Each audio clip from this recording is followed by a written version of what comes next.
पहला धोखा, आत्मा पर पहला घाव।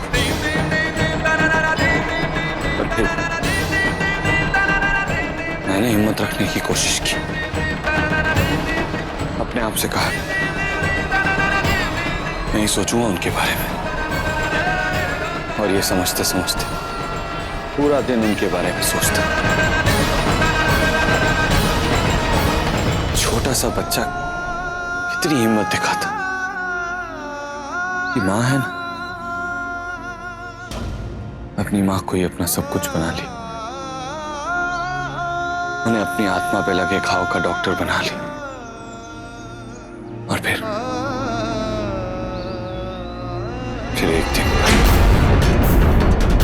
एक दिन सडनली डॉक्टर ड्यूटी से गायब। दूसरी चोट, आत्मा पर दूसरा घाव। किसी ने मेरी मां को मुझसे छीन लिया और उन्होंने छीनने भी दिया। और अचानक मेरी मां नहीं रही, वो किसी और की पत्नी बन गई।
माता पिता हमारे लिए विश्वास का दूसरा नाम होते। एक बाप जब अपने बेटे को उछालता है तो उसके बेटे को पूरा विश्वास रहता है कि बाप उसे पकड़ेगा भी। पापा ने मुझे उछाल तो दिया पर नीचे से हट गए, और जब गिरकर चोट लगी तो सोचा कि मां के पास जाऊं, पर मां के पास जाने के लिए मां मान ही रही।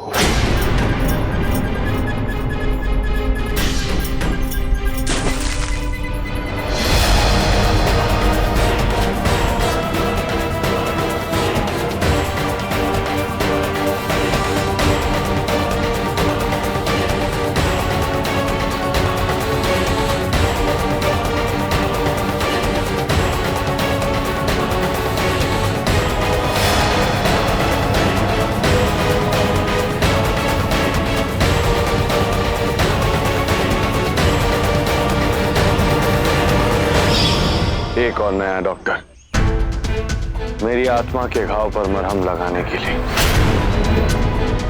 मैं ही बेवकूफ था जो अपने आप को दूसरों के हाथों में सौंप देता था, इस उम्मीद से कि कोई तो बचा लेगा, खत्म नहीं होने देगा। उम्मीद रखता था मैं। उम्मीद जहर होती है मधु, जहर। किताबों में, फिल्मों में जो भी कहा जाता सब बकवास है।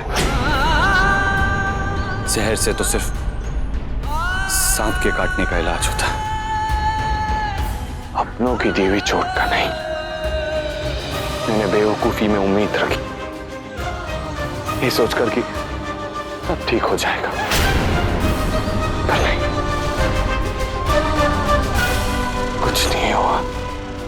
डॉक्टर नंबर 3, इसने तो ऐसा घाव दिया कि मुंह से आग के बजाय बाहर निकल गया। दर्द तो ऐसा कि होश न रहे जीने का, ये जीना भी बन जाए हर सांस। इसके बाद तो मुंह से आग की बजाय निकला वाह, क्या कमाल का मारा है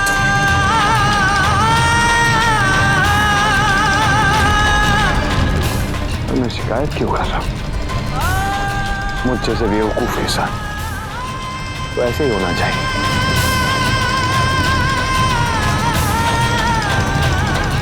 प्यार हो गया।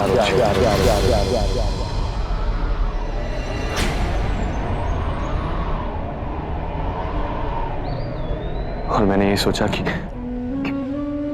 प्यार सब कुछ ठीक कर देगा, मरने नहीं देगा। और फिर वो भी मुझे छोड़कर चली गई। तब तो आदत पड़ जानी चाहिए थी, पर नहीं पड़ी। दर्द होता है, अभी भी होता है, बहुत होता है। आगे वो दिवाली थी।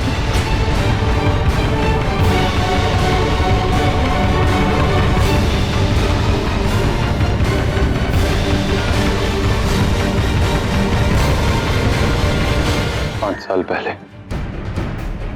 दीपाली को एक फिल्म ऑफर हुई, सिक्की के साथ, सिक्की की लॉन्च फिल्म। और उस वक्त आर के नहीं होता था, एक मामूली सा स्ट्रगल करता हुआ इंसान। वैसे दीपाली ने समझदारी से काम लिया, उसने दिल से नहीं दिमाग से काम। ये प्यार है यार, क्या है? आगे बढ़ने की चाह, स्टार बनने की चाह, यही सब तो जिंदगी है। और उसने प्यार को नहीं, जिंदगी को चुना। उसने सिक्की को चुना। हैट्रिक बीवी, हैट्रिक। 3 बार, 3 रिश्ते, 3 धोखे लगातार। कमाल की बोली, समझ ही नहीं आती। मिल गया जवाब, क्यों मैं तुम्हें घर से नहीं निकाल रहा। क्योंकि तुम मेरी पत्नी हो। वो पहला रिश्ता जो दिमाग से जुड़ा है। और फिर क्यों मैं तुमसे नाराज नहीं, क्योंकि तुमने मुझे नाराज होने की कोई वजह नहीं दी। तुमने मुझे कोई धोखा नहीं दिया। तुमने थप्पड़ भी मारा तो सबके सामने, केस भी किया तो सबके सामने। तुमने ना ही मुझ पर गोली चलाई और ना ही मुझ पर चाकू से वार किया। और जानती हो क्यों?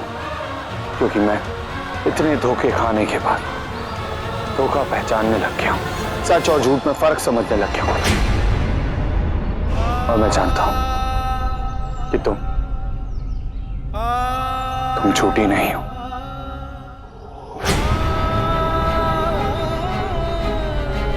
आगे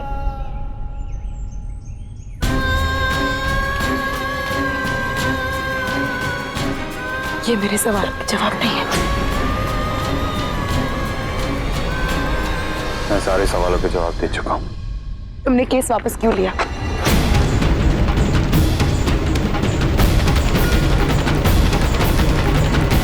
मैं अपने सारे सवालों के जवाब दे चुका हूं। मेरे सवाल तो अब शुरू हुए थे।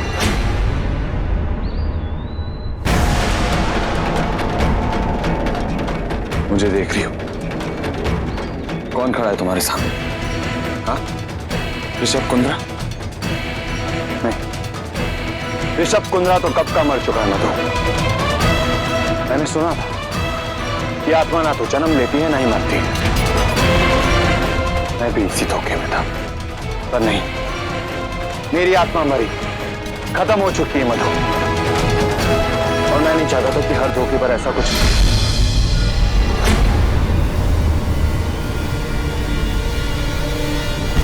ऐसा कुछ क्या?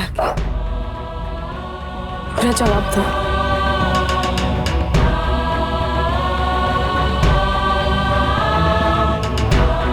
मैं सारे सवालों के जवाब दे चुका हूँ। मेरे सवाल का जवाब मुझे अब तक नहीं मिला। मैं नहीं चाहता था कि सच सामने आए, इसलिए मैंने पुलिस से पहले ही कह दिया था कि इस केस को खत्म कर दे। याद है मुझे उस शाम जब पुलिस लॉकेट लेकर आई थी, तभी तो सारी बात खुली भी नहीं थी। फिर तुमने केस वापस क्यों लिया? क्योंकि मैं नहीं चाहता था कि पुलिस सच्चाई तक पहुंचे। मैं नहीं चाहता था कि मलिक गिरफ्तार हो। घर में देवी पूजा वाली रात को मलिक एक बार फिर से मुझ पर हमला करने आए और मैंने उन्हें उसी वक्त ही समझा दिया था कि इस बात को यहीं खत्म कर दिया जाए और वो तुम्हें कुछ ना पता है। और उसी वक्त मैंने फैसला लिया था कि इस केस को मैं हमेशा हमेशा के लिए बंद कर दूं, क्योंकि मैं नहीं चाहता था कि ये सब तुम्हारे साथ भी हो। मैं नहीं चाहता था कि सच्चाई तुम तक पहुंचे। मैं नहीं चाहता था कि तुम भी उसी तरह से टूटो जिस तरह से मैं टूटा हूं। आत्मा की चोट, अपनों की दी हुई चोट। मैं नहीं चाहता था कि तुम्हारी आत्मा पर उसी तरह से घाव हो जिस तरह से मेरी आत्मा पर हुआ। दुनिया कहती है इस दुनिया में एक ही सुपरस्टार है आरके, पर मैं कहता हूं इस दुनिया में आरके जैसा एक ही इंसान है जो मर कर भी जिंदा है। ये मैं अपने बड़े से बड़े दुश्मन को नहीं होते देख सकता, तो तुम्हें कैसे होते देख सकता हूं मैं ये तुम?